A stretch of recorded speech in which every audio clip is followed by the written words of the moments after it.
All right, guys. So this is the Advanced Algebra Trig Pre-Calc second video of the day, or of the section for 8-1. What I want to say is that I did all the vocabulary that you guys have had in the past. We did that in the last one, and then that very first video I got off YouTube was supposed to tell you a little bit about the things you're learning. So I flashed this little note card up for Chapter 8. I keep this every year. So I'm going to focus on, this is going to be a short video on if the parabola has a vertex, it's 0, 0. Okay, so just like whenever we use regular form or the standard form of, or graphing form of y equals, okay, even if it's y squared equals, if there's no number, like there's no h and k, it's at 0, 0, okay? So I want you to kind of think about this as I'm kind of going through this, because I really don't need this if I know my vocab, but every once in a while I flip back to it, okay? So here's the thing. If it's x squared, I would think to myself, okay, x squared, how does a parabola look? So you guys should know that if it was y equals x squared, isn't it a parabola going up, or it's a parabola going down, right? So then if it's y squared, okay, isn't that what CPM last year? Actually, you didn't have CPM last year. If it's y squared, wouldn't that make sense it should go off to the right or to the left? All right, so it's going either to the right and to the left, okay? Your focus, I said it was always going to be a p value, okay? I really don't care where it is. If you can do a quick sketch of it, you're fine. Directrix has, it's always the p distance away from the vertex, and your axes are either x's and y's. Your focal length is always p, and then from that last activity, focal width is always 4p, okay? So that's this side. Then if I move things, I'm obviously going to have a different part of my cheat sheet. And I'll be honest with you, if you're in school, you guys will get that cheat sheet. And knowing from my kids last year, they're like, we barely used it because I had to know my vocabulary. It didn't make sense. All right, so like I said, this is going to be a quick one. Example 1. Find the focus, directrix, and focal width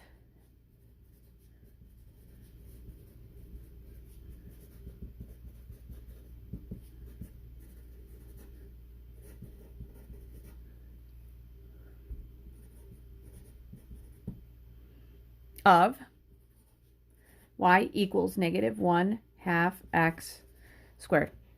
All right, so here we go, okay?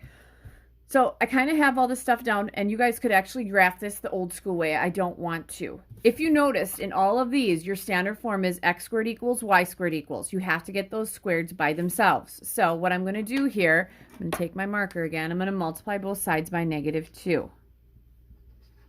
All right, so I'm going to have -2y equals x squared. Okay, so I'm going to flip this down. Actually, I'm not even going to flip it down because I have my iPad right there. But if you graph this guy, you guys, wouldn't it make sense? It would look something like that, right? So then the next question I usually would ask in class is, okay, if I didn't give you this, if I gave you this, why would it be a parabola that's going up or down? Why is it? Because it's x squared. It's going up or down. Why is it going down? Because the 2 is negative. All right. Then the next thing we said is that, okay, it was kind of put in that last thing, but everything is going to be x squared equals 4 times p times y. That's this guy. So we'd say x squared equals 4 times p times y, right? Well, in this case, isn't 4p equal to -2? The p value is super important, you guys, because if I sketch this thing, okay, and I'm going to actually throw this right here and I'll move it in just a second. If I sketch it, you guys have already told me, sorry, I got to flip this around, that the vertex has to be at 0, 0. I'm totally fine with that. That totally makes sense. Okay, so it's right there. It's hard to see it, but it is. So my vertex is at 0, 0. That's really important. Now, I know that it's going up, okay? So what I need to do is I need to figure out how far up it's going based on the focus, and then I'll figure out the focal width, and then I'll draw that thing in there. But I think it was negative, right? Yeah, so it's actually going downwards. All right, so I'm going to figure that out. All right, so we would say -2 equals 4p. Divide by 4. P equals -1/2. This is going to be kind of tough to graph just because my graph is kind of small. But what that means then is we said this guy is going down, okay? So would it make sense that if this is going down, wouldn't my focus have to be down here at 0, -1/2? It's kind of hard to see. There we go. Wouldn't the directrix have to be up here at 1/2, or y equals 1/2? It's going to be horrible to draw. I'm going to draw this thing as best as I can, though, okay?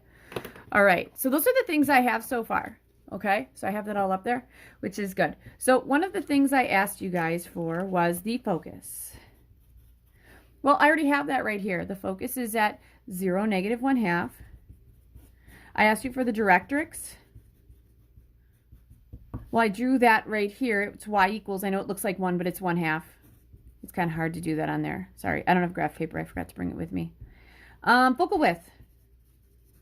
All right, I'm going to be honest with you guys. This is what I look for in the focal width. If I'm looking at these things and I'm looking at what's on the outside, we always have 4p on the outside. Isn't the focal width always the thing that's on the outside? So my focal width has to be, in this case, it's the absolute value -2, which is 2. All right, so that's it. So if I had to graph this bad boy, I'd say, okay, we'll keep this right here. So I got this guy right here. I'm actually going to switch my color here. Let's go green. All right. So what this means is that this is the focus. The focal width we said was 2. Therefore, we're going to go 1 to the right and 1 to the left. And then here it is. There is my parabola. That's how that rolls. All right. So that might be one thing that you want to get down. I totally use graphs all the time, you guys. That's what I do. All right. Let's look at this. Do I have anything here? No. Nope. All right.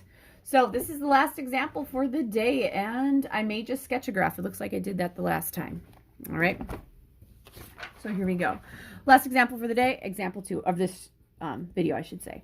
So for example 2, find the equation for the parabola.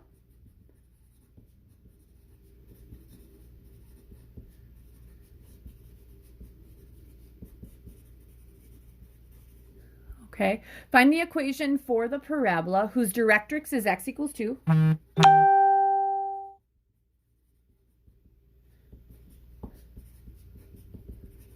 And whose focus is -2, 0.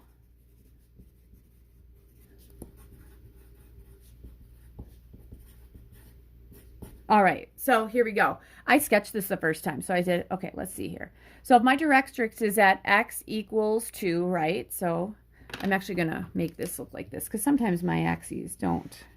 That's my axes. All right. Directrix is at x equals 2.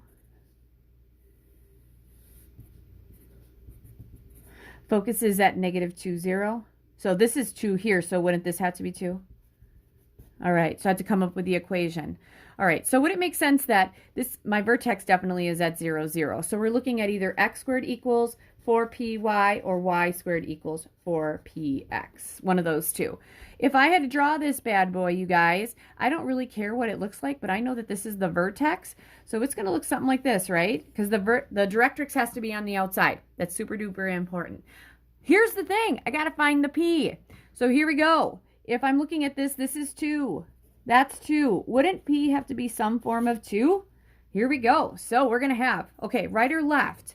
Well, in the old way, x squared meant up or down, so this is going to be y squared equals 4 times, my p is 2 times x. Now, the other thing I'd ask you guys is, oh, it's going to the left. Do you think that's positive or negative? Negative. Why? Because why does it go to the left or negative? So we're going to have y squared equals -8x, and there's my equation. Boom. And I'll be honest, I sketch these a lot. You guys will too. If you really feel like you need to, go ahead and do that. That gets me through all the examples where the vertex is at 0, 0. What we're going to end up doing now, you guys, is we're going to take this guy and we're going to move it to the left and up. We're going to move it down. So what's going to happen on these is all these p's are going to have to be added, or they're going to have some h and k's in them, right? Because our h and k is our center. It's been changed. All right. So that's the end of video 2. Good luck.